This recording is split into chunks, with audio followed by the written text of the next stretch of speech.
पहचान मिलती है क्या? कौन है आप लोग? हम लोग सीआईडी से। सीधा खड़ा रहे। लेकिन मैंने क्या है? अभी पता चल जाएगा। तिगड़ी स्क्वायर बिल्डिंग में तू वेल्डिंग का काम करने गया था ना? जी नहीं गया था 7th फ्लोर पे, लेकिन मैंने क्या है? खून किया है तूने? खून? हाँ, 3 लोगों का खून किया है तूने। नहीं साहब, मेरा विश्वास कीजिए, मैंने कोई खून नहीं किया। देख, झूठ मत बोल, सच सच बता। अरे साहब, मैं क्यों झूठ बोलूंगा? मैं तो दोपहर 1 बजे खाना खाने गया था और जब लौट के वापस आया तो गार्ड ने कहा कि अंदर मत जाओ, खून हो गया है, काम मत करो, जाओ। फंसने के बाद हर अपराधी ऐसे ही कहता है।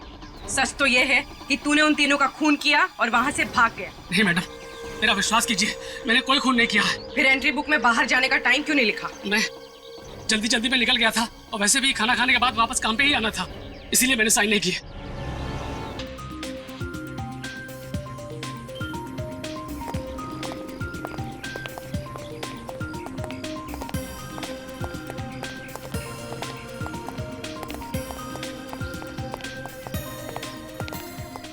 मैंने सब कुछ बहुत ही परफेक्टली प्लान किया है। देख लेना, कल सुबह हमारा नया ऑफिस बहुत ही ग्रैंड तरीके से स्टार्ट होगा। और मैम इतना जल्दी ये सब कुछ कैसे होगा? अरे संभाल के, इसमें बहुत ही कीमती सामान है। अगर कुछ भी टूटा तो तुम्हारे पेमेंट में से पैसे काट लूंगी। मैम आप बिल्कुल टेंशन मत लीजिए, सब कुछ संभाल लो।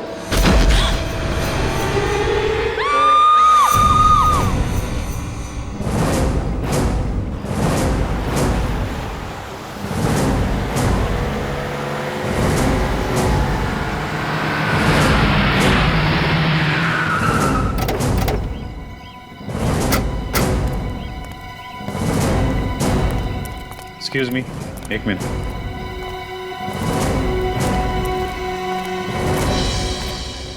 क्या पता चला? सर, इसे किसी ने गोली मारी। जरा पलटो बॉडी को।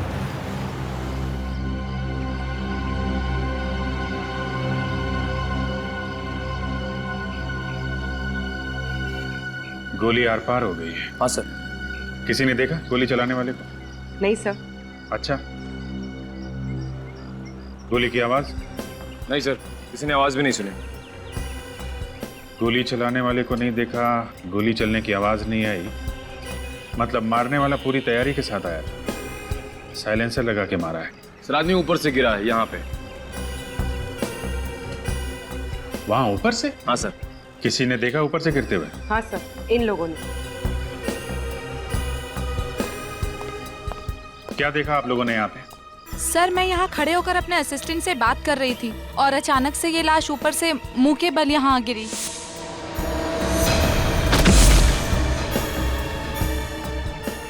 गोली चलने की आवाज सुनी आप लोगों ने?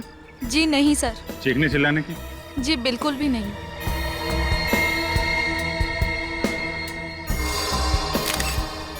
कौन है ये आदमी, आप लोग जानते हैं? नहीं सर। नहीं सर। ये यहाँ काम नहीं करता क्या? I don't think so. नहीं सर।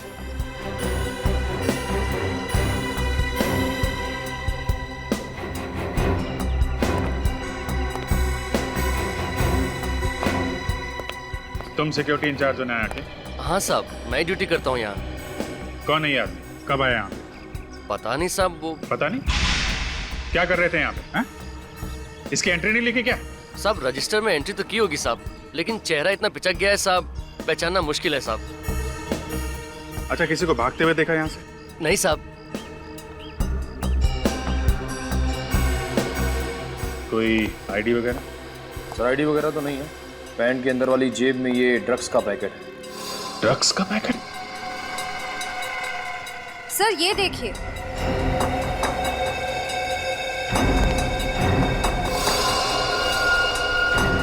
ये तो रस्सी का निशान। लेकिन सर, ये आदमी ऊपर रस्सी के साथ क्या कर रहा होगा?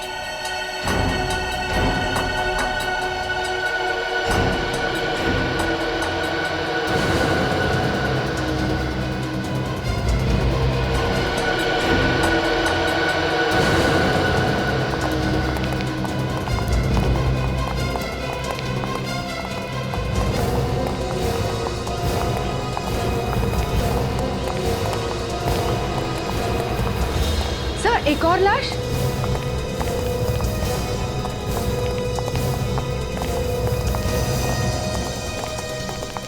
विजय जी? सर आप जानते हैं इन्हें?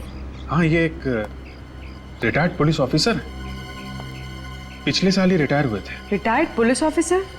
सर यहाँ क्या करने आए होंगे? सीने पे गोली मारी है। सर इनको भी गोली आर पार हो गई, पहली लाश की तरह। माय गॉड, इनको भी गोली मारी,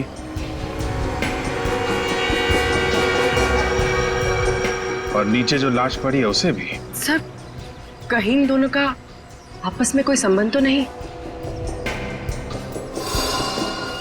संबंध है पूर्वी, संबंध है। ये देखो, इनके हाथ देख रहे हो? इनके हाथ पे भी वैसा ही रस्सी का निशान है जैसा नीचे वाली लाश पे।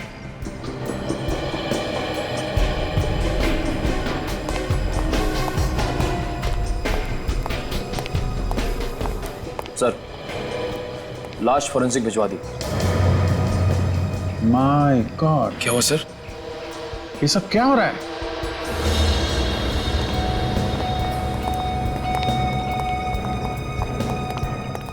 तीन लाशें। सर इसे भी गोली मारी है।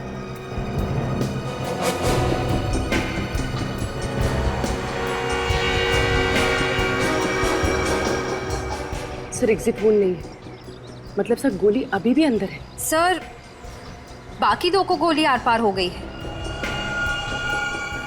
इन्हें नहीं। क्या चक्कर है? सर इसके हाथ पे भी रस्सी का निशान।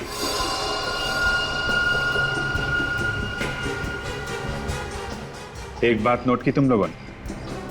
तीनों के हाथ में रस्सी का निशान है, तीनों को गोली लगी है, लेकिन तीनों को गोली अलग अलग जगह पे लगी है। जो आदमी नीचे पड़ा है उसको गोली सीने के निचले भाग पे लगी है, विजय जी को सीने के बीच में, और इस आदमी को गले में। 3 गोलियां 3 अलग अलग जगह पे। सर हो सकता है खूनी 3 अलग अलग लोग हों। हो सकता है, मगर कितनी अजीब बात है, 3 खून हुए हैं यहाँ पे और किसी ने भी खूनी को देखा नहीं। इधर आओ। जी साहब। इन्हें पहचानते हो? साहब ये तो विक्रम जी हैं। विक्रम जी? कौन है ये? इनका ऑफिस नीचे ही है। नीचे ही ऑफिस? जी। निखिल, इसके साथ जाओ और ऑफिस में से किसी को लेके आओ यहाँ पे। सर आइए।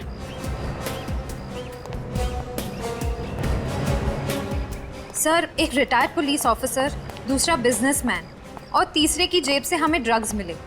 ये तीनों टेरेस पे क्या कर रहे थे? सर शायद ये विक्रम ड्रग्स लेता हो और दूसरे आदमी से खरीदता हो, जो शायद एक ड्रग डीलर हो। हम अगर एक retired police officer Vijay ji ये यहाँ पे क्या कर रहे थे?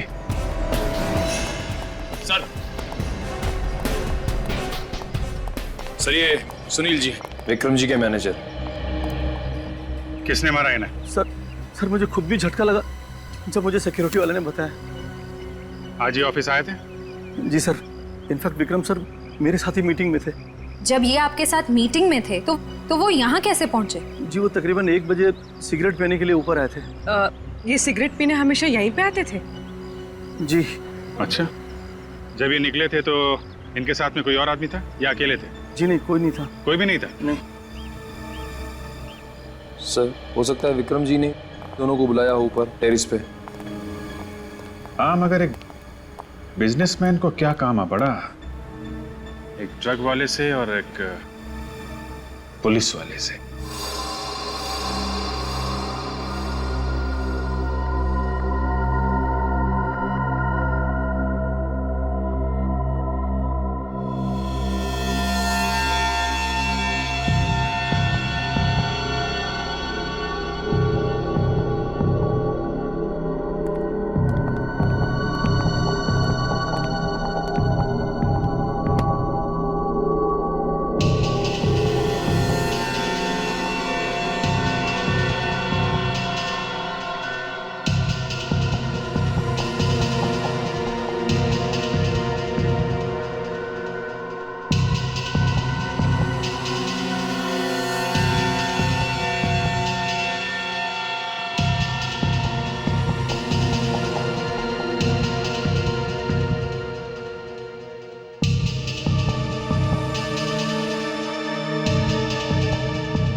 मुझे नहीं आना है। अरे क्या बचपना है फ्रेडी, चलो अंदर।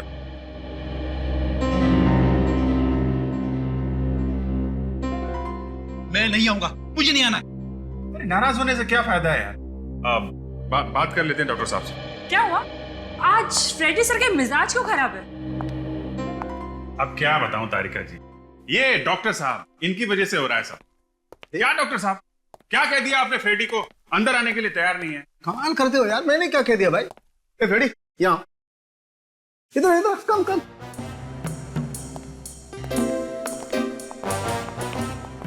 क्यों भाई, क्या बात है? मैंने क्या कहा तुमसे? हाँ, परसों तो आपने कहा था ना, फॉरेंसिक लैब में आना है तो दिमाग का ताला खोल के आना है, वरना आना ही नहीं है। हाँ यार, तो ठीक ही कहा।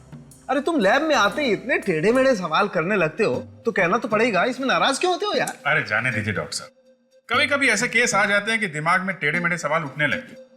अब इस केस में लीजिए, तीन लोगों को गोली लगी है, लेकिन अभी तक ये पता नहीं चल रहा है कि गोली चली कहां से। हवा में से। हाँ? क्या? हवा में से? हाँ, और इन तीनों की मौत एक ही गोली से हुई है। क्या? एक ही गोली से? हाँ अभिजीत, तीनों को एक ही गन से और एक ही बुलेट से मारा गया है। हवा में से गोली चली, एक गोली से 3 लोग मर गए। तीन लोग मर गए। अरे ये कैसे हो सकता है सर?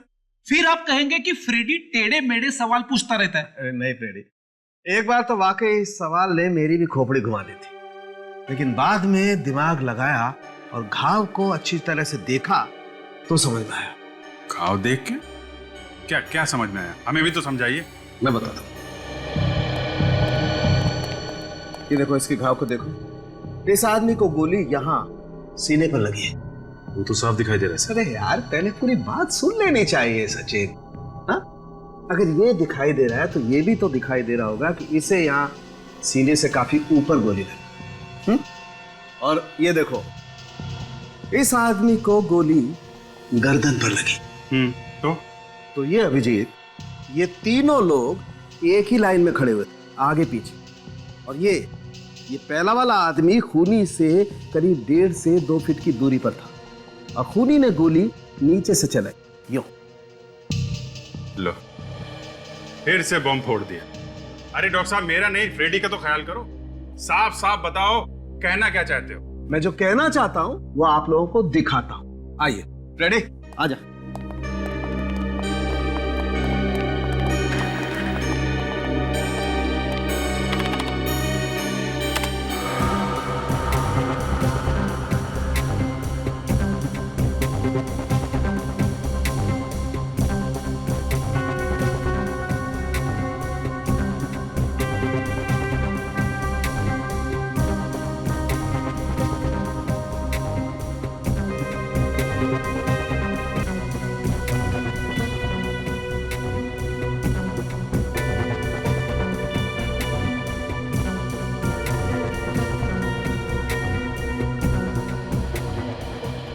तीनों अपनी मौत को खींच रहे थे।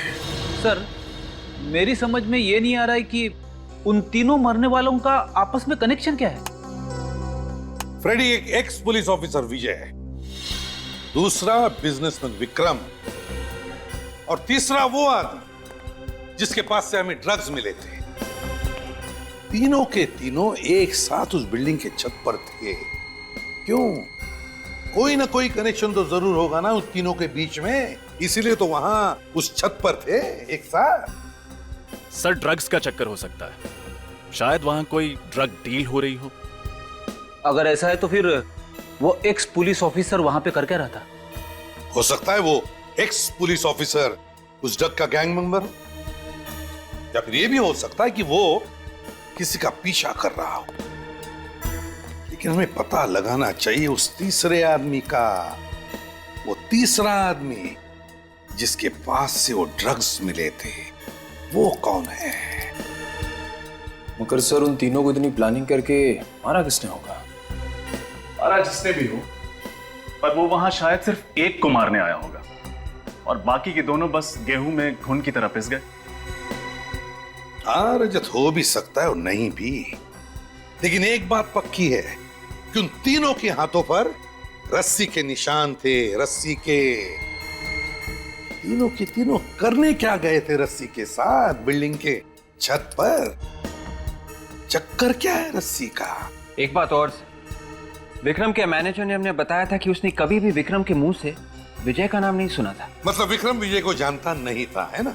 जी सर। हो सकता है विजय विक्रम को जानता हो, तो पता लगा। देखो देखो क्या संबंध था विजय और विक्रम के बीच में, क्या संबंध था?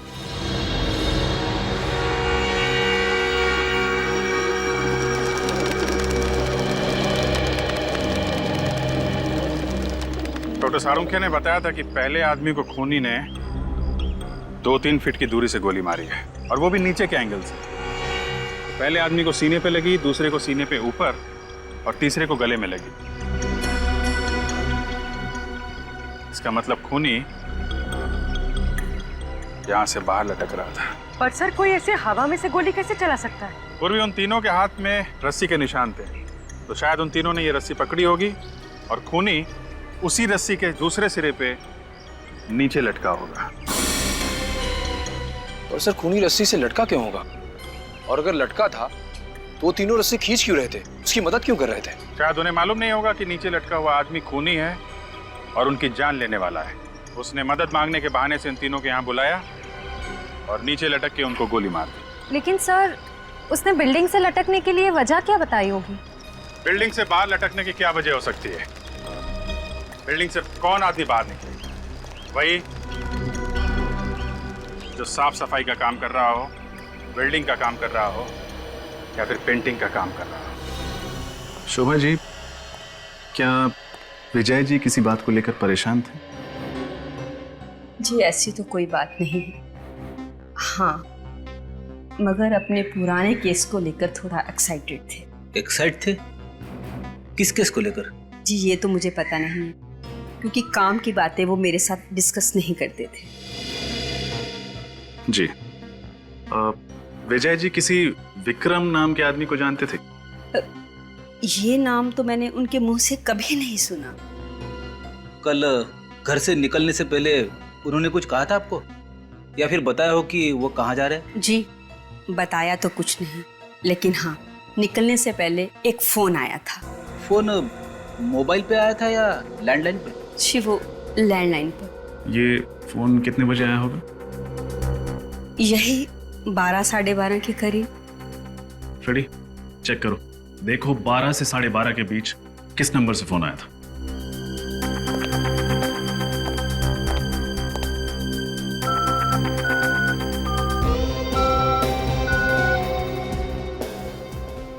सर 12 और 12:30 के बीच सिर्फ एक ही फोन आया था। कोई लैंडलाइन नंबर है?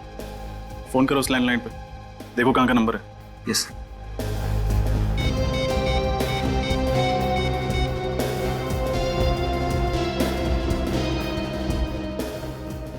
हेलो, हाँ अब कहाँ का नंबर है ये? क्या? Okay thanks. क्या हुआ सर? जिस नंबर से विजय जी को फोन किया गया था वो विक्रम के ऑफिस का है। क्या? विक्रम के ऑफिस का?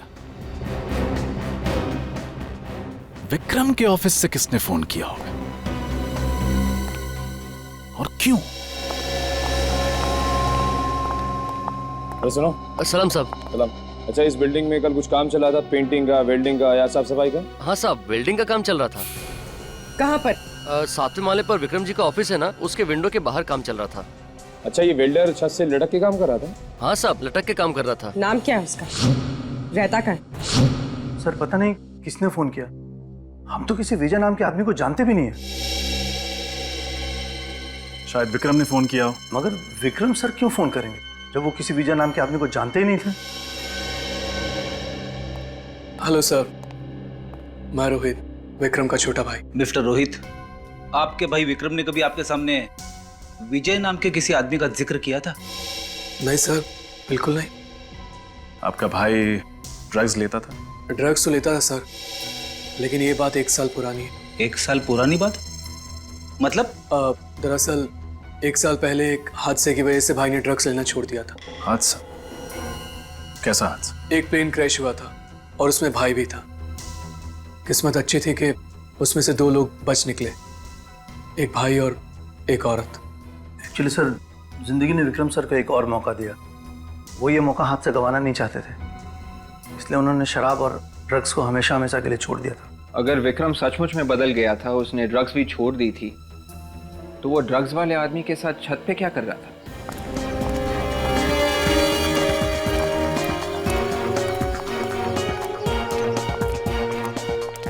सर,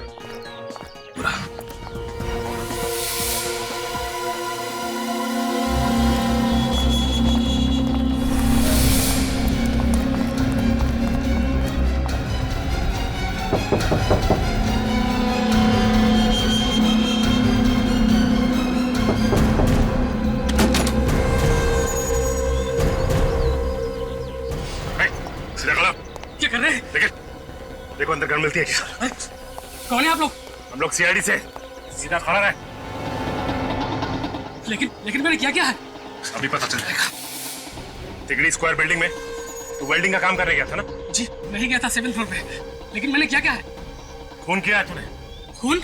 हाँ, 3 लोगों का खून किया है तूने। नहीं साहब, मेरा विश्वास कीजिए, मैंने कोई खून नहीं किया। देख, झूठ मत बोल, सच बता। अरे साहब, मैं क्यों झूठ बोलूंगा? मैं तो दोपहर 1 बजे खाना खाने गया था और जब लौट के वापस आया तो गार्ड ने कहा कि अंदर मत जाओ, खून हो गया है, काम मत करो, जाओ। फंसने के बाद हर अपराधी ऐसे ही कहता है। सच तो ये है कि तूने उन तीनों का खून किया और वहाँ से भाग गया। नहीं मैडम, मेरा विश्वास कीजिए, मैंने कोई खून नहीं किया है। फिर एंट्री बुक में बाहर जाने का टाइम क्यों नहीं लिखा? मैं जल्दी में निकल गया था और वैसे भी खाना खाने के बाद वापस काम पे ही आना था, इसीलिए मैंने साइन नहीं किए। अच्छा, आप ये बताइए, कल विक्रम से मिलने कौन कौन आए थे? सर, रोज की तरह कल भी 10-12 मीटिंग्स थी उनकी। कोई खास बात उन मीटिंग्स के बारे में? वैसे तो कोई खास बात नहीं थी, लेकिन बहुत दिनों बाद कल ध्रुव सर आए थे। ये ध्रुव कौन है? सर, ध्रुव भाई का x business partner. X business partner? हाँ सर, दरअसल 1 साल पहले भाई से उसने पार्टनरशिप तोड़ दी थी। क्यों? सर, ध्रुव पाई के लिए मोहताज हो गया था और उसे लगता था कि इसकी वजह विक्रम है, जिसने सारा पैसा अपने नाम कर लिया। सर, उस वक्त ध्रुव सर ने विक्रम सर को जान से मारने की धमकी भी दी थी। कहाँ मिलेगा ये ध्रुव? सर, घर के अंदर कोई गन नहीं मिली। साहब, मेरा विश्वास कीजिए, मैंने कुछ भी नहीं किया है। अगर तुमने कुछ नहीं किया तो फिर खूनी ने तुम्हारा ही भट्टा और तुम्हारी रस्सी कैसे इस्तेमाल की? सर, ये सब मुझे नहीं मालूम, लेकिन खून मैंने नहीं किया है साहब, मैंने खून नहीं किया। एक बात बताओ, जब तुम वहाँ पे काम कर रहे थे तब तुमने किसी ऐसे आदमी को देखा जो तुम पे नजर रख रहा हो, खास करके उस समय जब तुम छत के आसपास रहे हो? नहीं साहब। अगर ये सच कह रहा है तो इसका मतलब यह है कि इसके जाने के बाद 1 बजे खूनी वहां पे आया और इसी की रस्सी और इसी का फट्टा इस्तेमाल किया और इसके आने से पहले खून करके वहां से निकल गया। अच्छा, तुमने वहाँ कुछ ऐसा देखा या सुना जो तुम्हें अजीब सा लगा? मैडम, 7th फ्लोर की खिड़की के बाहर में वेल्डिंग कर रहा था कि मुझे अचानक अंदर से कुछ गिरने की आवाज आई। ऐसा लगा कुछ गिर के टूट गया हो और शायद वहां पर कुछ लोगों के लड़ाई झगड़े की भी आवाज आ रही थी, मगर वो लोग किस बारे में बात कर रहे थे, क्या बोल रहे थे, ये मेरी कुछ भी समझ में नहीं आया। अच्छा, ये सब हुआ कितने बजे? सर, यही करीब 11 साढ़े 11 बजे। 11 साढ़े 11 बजे? अच्छा, ये बताओ कि कल 11 साढ़े 11 के बीच तुम विक्रम के ऑफिस में गए थे? हाँ, गया था। क्यों? कुछ काम था। वही तो पूछ रहा हूँ, क्या काम था? आप लोगों को इससे क्या लेना देना है? लेना देना है मिस्टर, इसीलिए तो पूछ रहा हूँ, क्या काम था?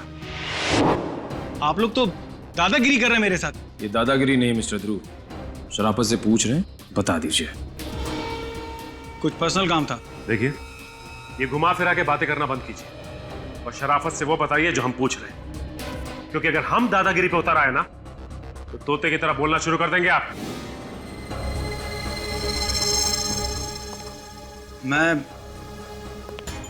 मैं विक्रम से कुछ काम की बातें करने गया था। बात करने गए थे या जान से मारने की धमकी देने गए थे? धमकी? मैं भला उसको धमकी क्यों दूंगा? तो फिर तुम दोनों के बीच में झगड़ा किस बात पे हुआ? सर, वो झगड़ा नहीं था, एक मामूली सा आर्ग्यूमेंट था। अच्छा, मामूली सा आर्ग्यूमेंट था? हाँ?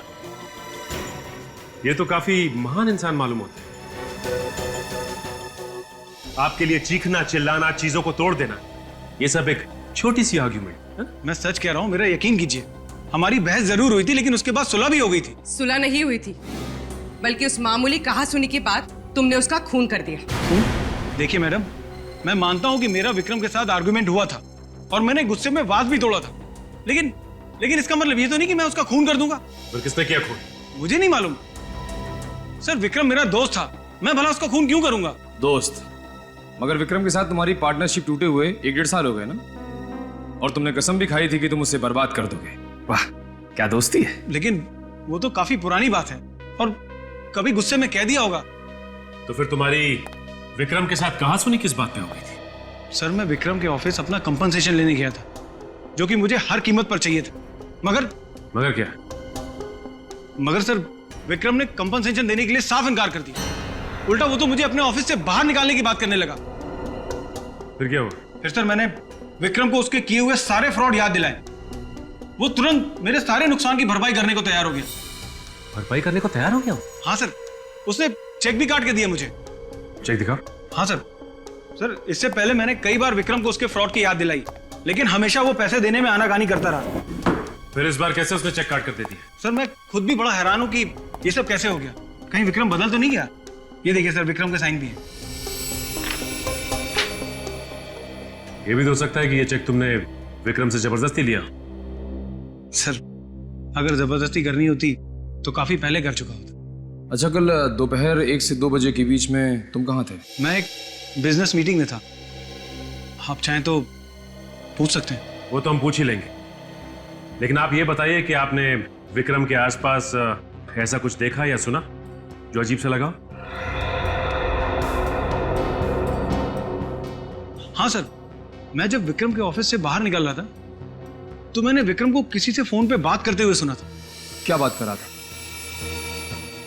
सर, वो बड़ी टपोरी लैंग्वेज में बात कर रहा था। लेकिन वो बात किससे कर रहे थे? किससे? भीकू नाम के किसी आदमी से बात कर रहा था।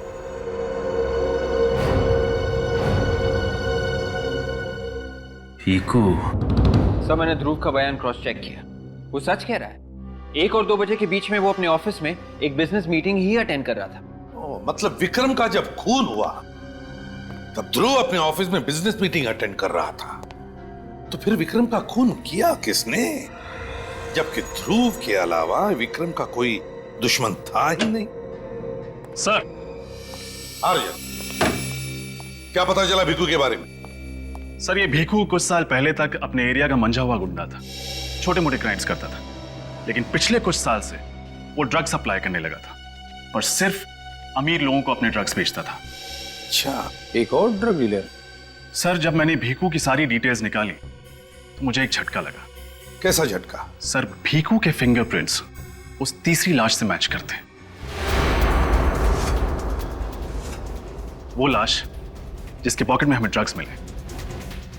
भीकू के फिंगरप्रिंट्स उस तीसरी लाश के साथ मैच करते हैं, तो इसका मतलब है वो लाश भीकू की है। भीकू की? तो फिर ये भीकू कर क्या रहा था विजय और विक्रम के साथ उस बिल्डिंग के छत पर? ये नहीं हो सकता, मेरे पति की मौत नहीं हो सकती, वो नहीं मर सकते, ये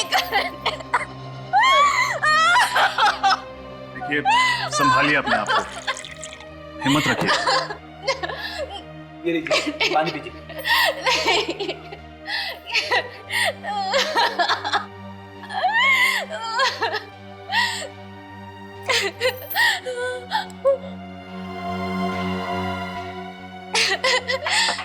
किसने मारा मेरे पति को? कौन है? कौन है? मैं उसे नहीं छोड़ूंगी। देखिए, हम भी ढूंढने की कोशिश कर रहे हैं कि खूनी कौन है। आपने कभी विक्रम का नाम सुना? जी नहीं, मैं विक्रम को नहीं जानती। देखिए, प्लीज ध्यान से सोचिए। आपके पति भीकू ने कभी भी विक्रम के बारे में जिक्र किया था? जी नहीं। आप कम से कम ये तो जानती होंगी कि भीकू ड्रग्स का धंधा करता था। जी, ड्रग्स का धंधा करते थे। पिछले 7-8 महीने से वो एकदम सुधर गए थे। सुधर गए? अब ये अचानक कैसे सुधर गया भीखू? जी वो ड्रग्स डीलर की जिंदगी से बहुत तंग आ गए थे। तंग आ गया था या कोई और बात थी?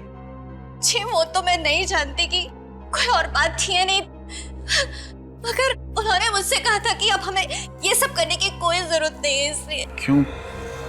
ऐसा क्या मिल गया था भीखू को जो वो गलत धंधे छोड़ने को तैयार था? उन्हें हर हफ्ते एक अच्छी खासी रकम मिल जाती थी जिसमें हम लोग आराम की जिंदगी जी लेते थे। अच्छी खासी रकम, वो भी हर हफ्ते?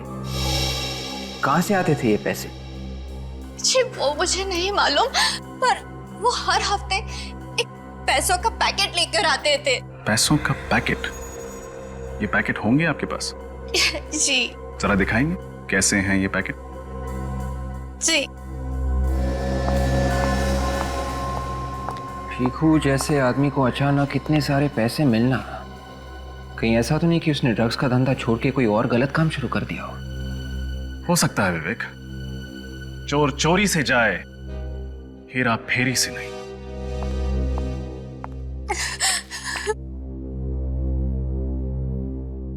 अरे ये तो विक्रम की कंपनी का इन्वेलप है।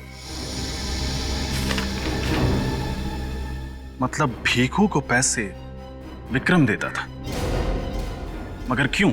ये इन्वेलप कब लाया था वो? जी परसों लाए थे। परसों?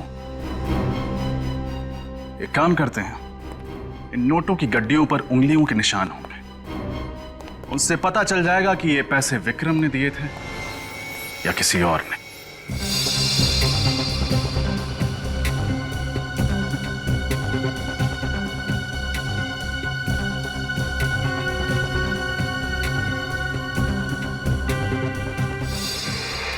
ये क्या? नोटों के बंडलों के ऊपर रघु की उंगलियों के निशान? हाँ सर। मगर रघु की तो 1 साल पहले प्लेन क्रैश में मौत हो गई थी, तो फिर उसकी उंगलियों के निशान कहां से आए? वही तो फ्रेडी, वही तो। रघु की उंगलियों के निशान आए कैसे और कहां से? इसका एक ही मतलब हो सकता है कि उस प्लेन क्रैश में रघु की मौत हुई नहीं, रघु बच गया रघु। वरना एक दिन पहले लाए हुए नोटों के बंडलों पर उसकी उंगलियों के निशान आएंगे कहां से? रघु बच गया उस प्लेन क्रैश में, रघु बच गया। लेकिन उस प्लेन क्रैश में विक्रम भी तो था। उस प्लेन क्रैश में विक्रम भी तो था ना, वो भी तो बच गया था। हाँ सर, उस प्लेन क्रैश में 2 ही लोग बचे थे, एक औरत और दूसरा ये विक्रम। एग्जैक्टली, वही तो। कैसे? मेरा तो दिमाग घूम गया सर। अब उस प्लेन क्रैश में सिर्फ एक आदमी बचा था। रघु अगर जिंदा था तो विक्रम की मौत हो जानी चाहिए थी ना। मगर सर विक्रम की लाश तो हमें उस बिल्डिंग की छत से मिली थी। सब समझ में आ रहा है, सब समझ में आ रहा है। वे एक काम करो, रघु की उंगलियों के निशान विक्रम की लाश की उंगलियों के निशान के साथ मैच करके देखो, सब साफ हो जाएगा। Yes sir. देखो,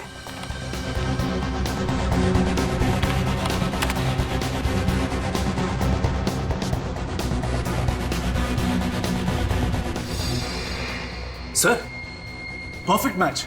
रघु की उंगलियों के निशान विक्रम की लाश की उंगलियों के निशान के साथ मैच करते हैं सर। एग्जैक्टली। जिसे हम विक्रम की लाश समझ रहे थे, वो विक्रम की लाश नहीं बल्कि रघु की लाश थी, रघु की लाश। मगर सर ऐसा कैसे हो सकता है? रघु ने अपना चेहरा ऐसे कैसे बदल दिया? विक्रम कैसे बन गया? ऐसा ही हुआ है विवेक, ऐसा ही हुआ है। बस उस हॉस्पिटल में जाकर पूछताछ करो जहां पर इस प्लेन क्रैश के पैसेंजर्स को एडमिट किया गया था। वहीं पर विक्रम और रघु के चेहरे का पर्दा हट जाएगा और वहीं पर दूध का दूध हो जाएगा और पानी का पानी। डॉक्टर साहब, पिछले साल जो प्लेन क्रैश हुआ था उसके घायल पैसेंजर्स और डेड बॉडीज की देखरेख आप ही कर रहे थे? जी हाँ सर, मैंने और मेरी टीम ने की। जो लोग घायल हुए थे और जिनकी मौत हुई थी उनके बारे में कुछ जानकारी चाहिए थी हमें। वो प्लेन बहुत बुरी तरीके से क्रैश हुआ था। हमने बहुत कोशिश की सर, लेकिन सिर्फ 2 लोगों को बचा पाए। और उनमें से एक का नाम था विक्रम। क्या आप हमें बता सकते हैं कि जब उस आदमी को यहाँ लाया गया तो वो किस हालत में था? जब उसे यहाँ लाया गया था उसकी हालत बहुत खराब थी। उसका शरीर बिल्कुल जल गया था, चेहरा तो बिल्कुल पहचान में नहीं आ रहा था। तो फिर आपने उनकी प्लास्टिक सर्जरी की? जी हाँ। डॉक्टर साहब, आपको इस बात का यकीन कैसे हुआ कि जिस आदमी का आप लोग प्लास्टिक सर्जरी कर रहे हैं वो विक्रम ही है?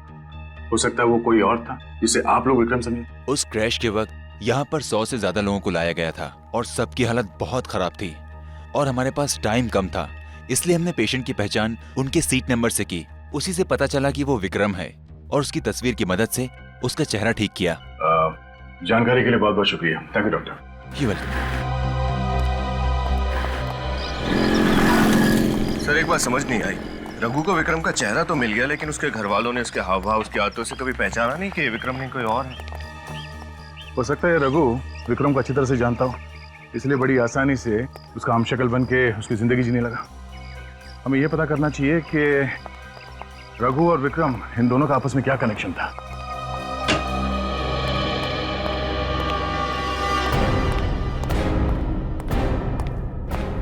सर, हाँ, रघु और विक्रम एक दूसरे को जानते थे। क्या? यस सर, रघु एक गैंगस्टर था और विक्रम के बिजनेस के लिए छोटे मोटे गैर कानूनी काम करता था। और सर रघु की फ्लाइट की टिकट भी विक्रम की कंपनी ने बुक की थी। अच्छा, देखा किस्मत ने कैसे एक गैंगस्टर को बिजनेसमैन बना दिया। और मौके का फायदा उठाते हुए रघु चुपचाप विक्रम की जिंदगी जीने लगा। सर रघु और भिखू भाई भाई थे, शायद इसलिए रघु ने भिखू को छत पे बुलाया होगा। मगर एक्स पुलिस ऑफिसर विजय को क्यों बुलाया होगा? सर मैंने विजय के कुलीग से पता किया कि एक जमाने में रघु विजय का इन्फॉर्मर हुआ करता था। रघु विजय का इन्फॉर्मर हुआ करता था? बस, तो रघु ने विजय को बुला लिया होगा कुछ इन्फॉर्मेशन देने के लिए। सर और एक बात। वो क्या? अब तक हमें लग रहा था कि खूनी विक्रम को मारना चाहता था। सर ये भी तो हो सकता है कि खूनी को ऑलरेडी पता हो कि विक्रम नहीं रघु है और वो दरअसल रघु को मारना चाहता हो। मगर सर ऐसा कौन हो सकता है जो ये सब कर रहा है? सर रघु को परसों रात किसी ने अपने घर में जाते हुए देखा है। लेकिन सर रघु अपने घर क्यों जाएगा? वो अगर वहां जाता है तो उसका पर्दाफाश नहीं हो जाएगा? लोगों को ये नहीं पता चल जाएगा कि वो विक्रम नहीं रघु है?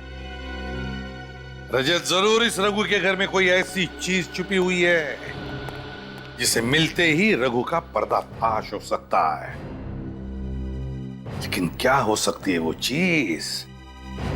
ढूंढो उस चीज को, अच्छी तरह से तलाशी लो रघु के घर की, तलाशी लो।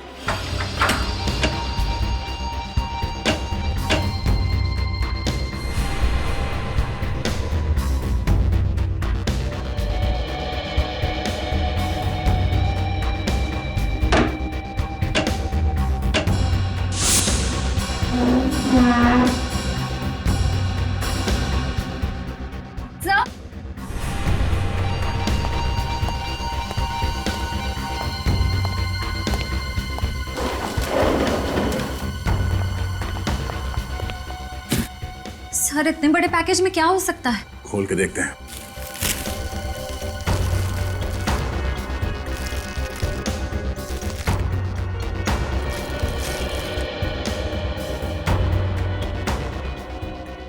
पेंटिंग्स, काफी महंगी पेंटिंग्स है ये। इतनी महंगी पेंटिंग्स ये रघु के पास कहां से आई? रघु तो अभी विक्रम बन के घूम रहा है ना। और सर अब उसके पास इतने पैसे हैं कि वो ये पेंटिंग्स आसानी से खरीद सकता है। हम अगर रघु ने ये पेंटिंग्स यहाँ पे छुपाया क्यों? अगर ऐसा होता तो अपने घर पे सजा के रखता। इनसे फिर पता कैसे चलेगा कि ये पेंटिंग्स इस रघु तक कैसे पहुंची? एक आदमी है जिसे मैं जानता हूँ, वो बता सकता है इन पेंटिंग्स के बारे में।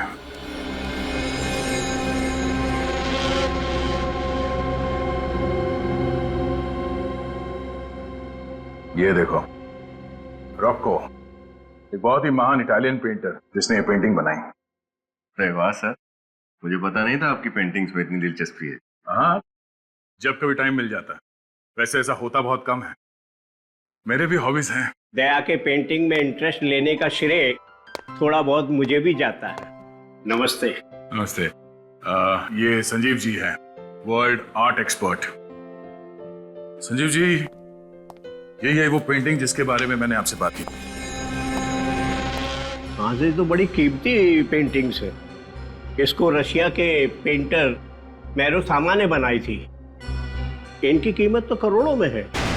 इन पेंटिंग्स को लंदन के साउथ में ऑक्शन में बेचा गया था और मैं वहां था। आप बता सकते हैं कि ये पेंटिंग्स किसके नाम पे खरीदी गई थी? इनको खरीदने वाला और कोई नहीं, इंडिया के मशहूर आर्ट कलेक्टर यशवंत जी थे। सर, ये यशवंत जी विक्रम के मामा हैं। यशवंत विक्रम के मामा है? और संजीव जी, आपने ये क्यों कहा कि यशवंत आर्ट कलेक्टर थे? क्योंकि थे, अब नहीं है। आज से 3 साल पहले आर्म रॉबरी में उनको मार दिया गया था और उनका सारा कलेक्शन लूट के ले गए थे। अगर उनका सारा आर्ट कलेक्शन लूट लिया गया तो फिर ये पेंटिंग्स रघु को कहां से मिली?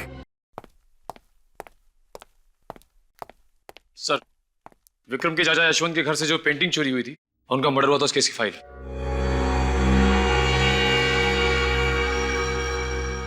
अरे ये क्या हुआ सर? इस केस के इंचार्ज विजय जी थे? सर, विजय जी की बीवी शायद इसी केस के बारे में बात कर रही थी, जिसको लेकर विजय जी एक्साइटेड थे। इसमें लिखा है घर के अंदर कोई फोर्स्ड एंट्री नहीं थी। इसका मतलब ये काम किसी अंदर वाले आदमी का है, जिसे घर के बारे में पूरी जानकारी थी, इस पर यशवंत जी को पूरा भरोसा था, अच्छी तरीके से पहचानते थे उसे। मगर सर, वो आदमी कौन था जिस पे विजय जी को शक था? मजेदार बात यह है कि उसका नाम विक्रम है। विक्रम पे शक था? हाँ, विक्रम पे शक था, मगर सबूत न मिलने की वजह से ये केस पेंडिंग पड़ा हुआ था। सर, एक बात समझ में नहीं आ रही कि ये रघु और विक्रम, इसने विजय जी को क्यों बुलवाया और वो ये पेंडिंग केस क्यों खुलवाना चाहता था, जबकि वो अच्छी तरह से जानता था कि अगर ये पेंडिंग केस खुल गया तो वो फंस जाएगा, क्योंकि दुनिया की नजरों में वो विक्रम है। इसका मतलब रघु को पता चल गया था कि असली खूनी कौन है, यशवंत जी का खून किसने किया और किसने वो पेंटिंग चुराई। वो चाहता था कि असली खूनी पकड़ा जाए, जिसकी वजह से विक्रम का नाम इस केस से साफ हो जाए, रघु बाकी की जिंदगी आराम से गुजार सके विक्रम बन के। सर, यशवंत जी का खून किसने किया और वो पेंटिंग किसने चुराई? कोई ऐसा आदमी जिसे मालूम था कि विक्रम विक्रम नहीं, रघु है। ओह डार्लिंग, अभी तक तुमने मुझे पहचाना ही नहीं। यू नो व्हाट, सांप का कांटा बच सकता है, बिच्छू का कांटा बच सकता है, लेकिन मेरा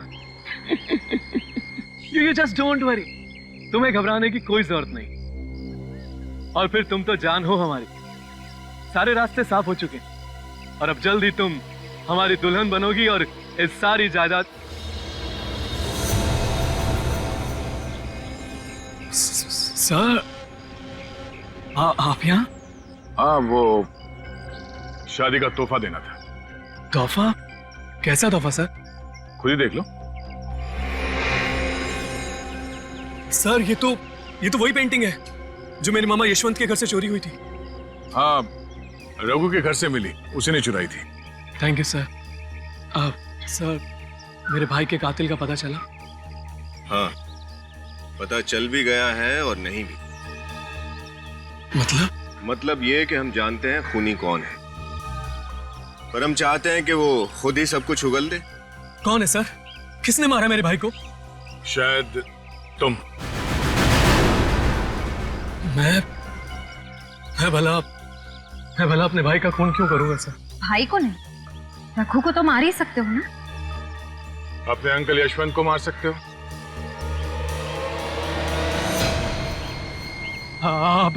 अब जब तुम्हें पता चली गया है तो कोई बात नहीं।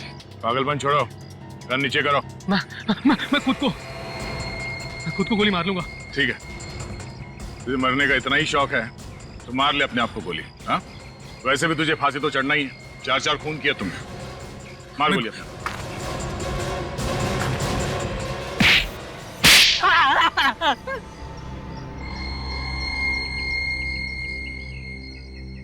हाँ सर, मैं नहीं मारा है अपने मामा यशवंत को और उन तीनों को भी। क्यों मारा अपने अंकल यशवंत को? मैं अपने मामा को नहीं मारना चाहता था सर, लेकिन उन्होंने मुझे वो पेंटिंग्स चुराते हुए देख लिया। और कहीं वो पुलिस को ना बता दे, इसलिए तुमने उन्हें अपने रास्ते से ही हटा दिया। और फंस गया विक्रम। तो फिर रघु उर्फ विक्रम, उसे क्यों मारा तुमने? सर मुझे पता चल गया था कि प्लेन क्रैश में मेरे भाई की मौत हो गई है और उसकी जगह वो रघु बहरूपिया बन के आ गया, इसलिए मैंने उसको भी मार डाला सर। और उस रघु उर्फ विक्रम को ये पता चल गया था कि वो पेंटिंग्स तुमने चुराई थी। हाँ, और उस दिन उसने वही बताने के लिए इंस्पेक्टर विजय को छत पर भी बुलाया था। और इससे पहले कि इंस्पेक्टर विजय को सच्चाई का पता चल जाता, तुमने उन तीनों का खून कर दिया। हाँ सर। बहुत खूब, बहुत फुल प्रूफ प्लानिंग बनाई थी तुमने। तुम्हारे सारे पत्ते एक झटके में बिखर गए। तुमने वो कहावत तो सुनी होगी, जो बोओगे वही पाओगे।